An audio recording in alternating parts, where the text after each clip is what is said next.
성서의 시간. 이 시간에 기독교 종합대학 한국성서대학교와 한국성서선교회 성서대학교회에서 보내드립니다. 성서대학교회 반세우 목사님의 설교 말씀으로 함께 하십니다. 오늘 우리가 함께 나눌 하나님의 말씀은 로마서 11장 1절에서 12절 말씀입니다. 삶의 굴곡을 만날 때, 어려운 일을 만날 때 우리는 하나님 앞에 이런 질문을 하게 돼요. 하나님, 정말 하나님은 나와 함께 하십니까? 이와 같은 질문은 우리가 하나님을 부정하기 때문에 갖는 질문은 아닙니다. 오히려 하나님을 신뢰하고 하나님을 사랑하기 때문에 오늘 내 눈앞에 펼쳐진 이 상황이 너무나도 상실되어지고 실망스러운 마음에서 나오는 질문이죠. 바울은 로마서 11장에서 그런 질문을 하는 우리에게 다음과 같이 말을 던집니다. 하나님은 정말 자기 백성을 버리실까? 답은 명확합니다. 아니라는 거죠. 1절을 보세요. 그러므로 내가 말하노니 하나님이 자기 백성을 버리시겠느냐? 그럴 수 없느니라. 나도 이스라엘이니요 아브라함의 씨에서 난 자요 베냐민 지파라. 하나님께서 선택한 자기 백성 버리지 않는다고 말씀합니다. 우리의 구원이 의심될 때마다, 우리의 믿음 생활에 낙심이 찾아올 때마다 기억해야 할 첫 번째 메시지입니다. 첫째로 하나님의 신실하심을 신뢰하십시오. 하나님은 결코 당신의 백성을 포기하지 않으십니다. 그렇습니다. 하나님은 당신의 백성들을 포기할 수 없으십니다. 늘 우리와 함께 하시겠다고 약속하신 하나님은 그 약속을 신실하게 지켜가시는 분이십니다. 저와 여러분을 향한 하나님의 신실하심은 한 번도 변한 적이 없어요. 바울은 자신을 예를 들어 설명해요. 여러분, 저를 생각해 보세요. 저도 이스라엘 사람 아닙니까? 베냐민 사람 아닙니까? 혈통적으로 아브라함의 씨에서 자란 바울은 예수를 핍박하던 자신이 예수를 믿게 된 것을 강조하고 있습니다. 여러분, 바울은 누구입니까? 예수를 믿는 사람들을 핍박하는 일에 그 누구보다 앞장섰던 사람이었어요.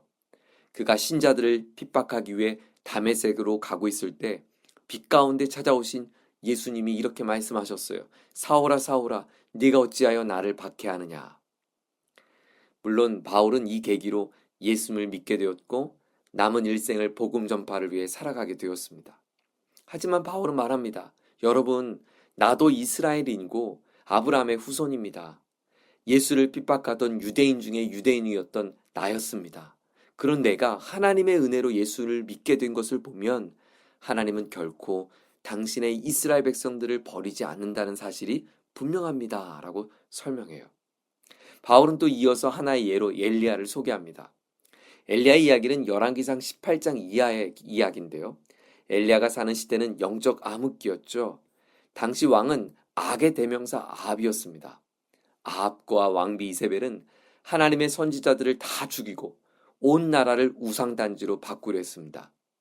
이때 엘리야가 갈멜산 대첩에서 바알과 아세라 신을 섬기는 850명의 선지자들에게 대승을 이룹니다. 물을 번제물과 나무 위에 쏟아붓게 했고 하나님께서 불을 내려 제물을 태우심으로써 하나님의 살아계심을 증명해 주었습니다.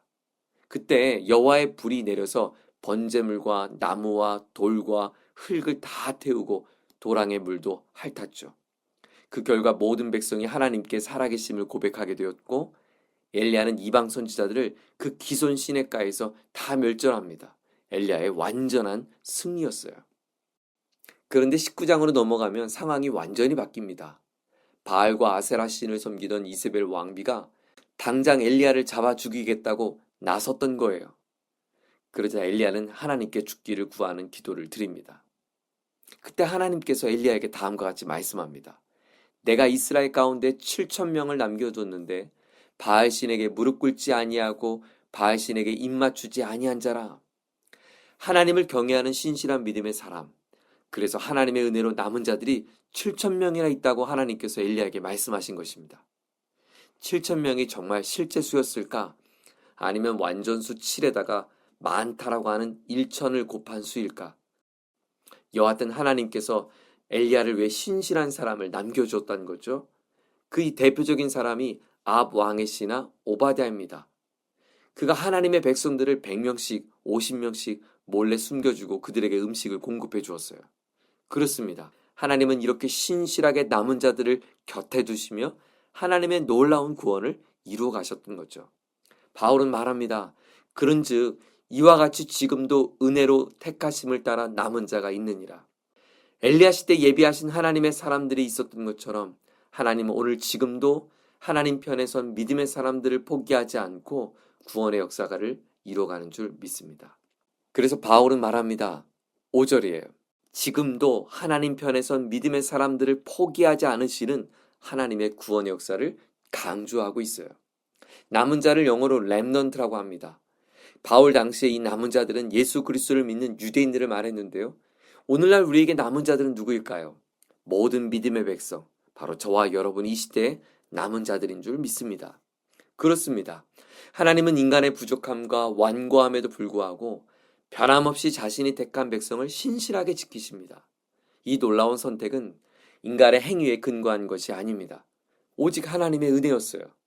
그러므로 우리의 신앙과 삶의 기초도 우리의 노력이나 업적에 있는 것이 아니라 전적으로 하나님의 신실한 언약 안에 달려있음을 믿습니다. 여러분 엘리야를 생각해 보세요. 그는 대승을 이루어도 이세벨의 눈 하나 깜짝하지 않는다는 사실에 절망하고 맙니다. 나는 아무리 해도 안 되는구나. 이렇게 850명의 우상 숭배자들을 다 멸절했음에도 불구하고 아합의 아내 이세벨은 조금도 변한 것이 없구나. 그는 낙담했어요. 하지만 성경은 말합니다. 엘리야의 눈앞에 절망스러운 상황이 보일지라도 하나님은 당신의 신실한 역사를 이어가기 위해 7천의 용사를 준비했다고 말이죠. 그렇습니다. 우리도 때로 하나님이 나를 잊으신 것처럼 느껴질 수 있지만 여러분 기억하십시오. 하나님은 우리의 모든 순간 속에 신실하게 함께 하시며 은혜로 저와 여러분을 붙들고 계십니다.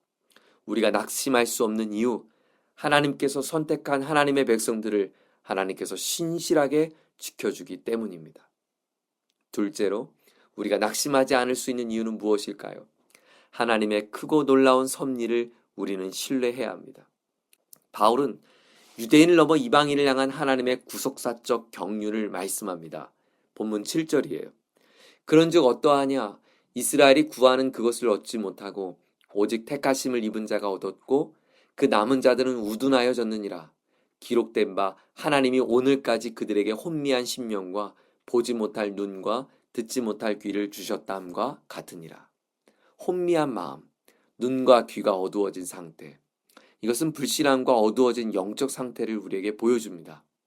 하나님께서 주신 구원의 방편을 거절하고 그 대신 자신의 선행과 노력으로 구원의 길을 찾으려고 했던 그 어리석음, 그 구원의 길을 찾지 못한 그들의 모습을 우리는 설명해주고 있어요.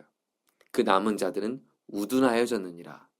앞서 말한 하나님께서 구원의 길로 예비하신 남은 자가 아니라 구원받은 백성들을 제외한 그 남은 자들이 우둔해졌다는 것을 의미합니다. 우둔하다. NIV 영어 성경에는 이것을 완악함으로 번역했어요.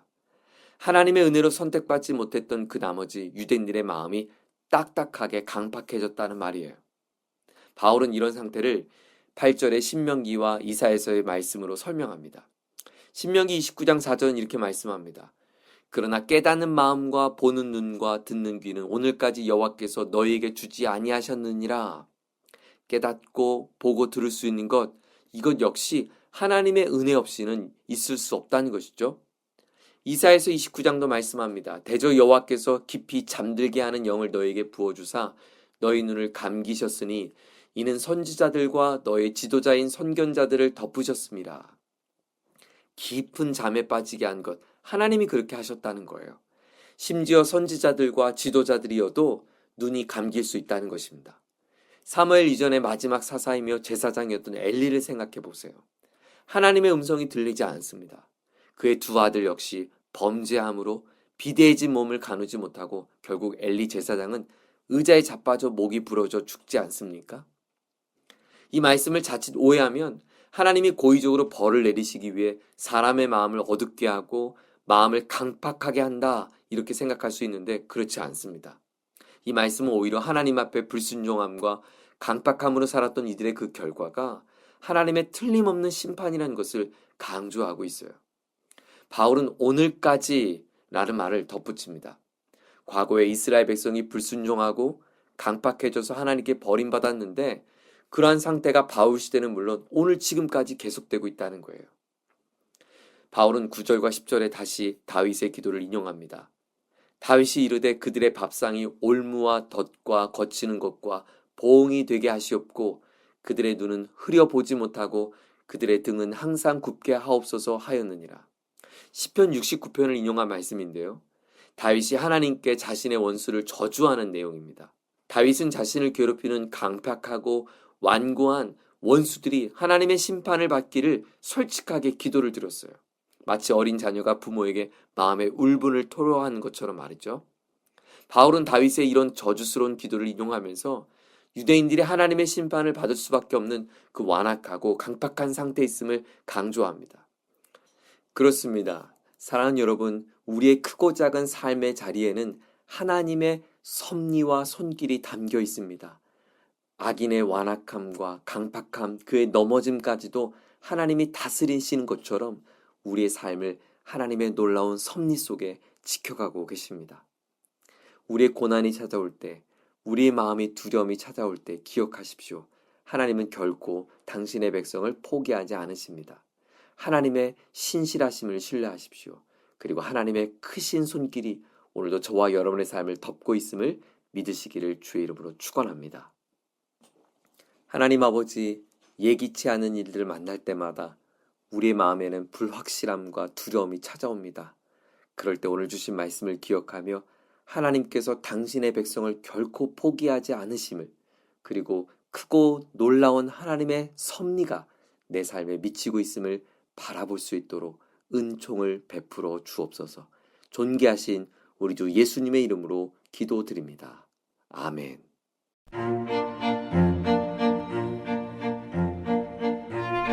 성서의 시간, 지금까지 성서대학교회 반세우 목사님의 설교 말씀으로 함께 하셨습니다. 이 방송 들으시고 신앙생활에 도움받기 원하시는 분은 서울전화 02-936국에 9559번 936-9559번 성서대학교회로 연락하시기 바랍니다.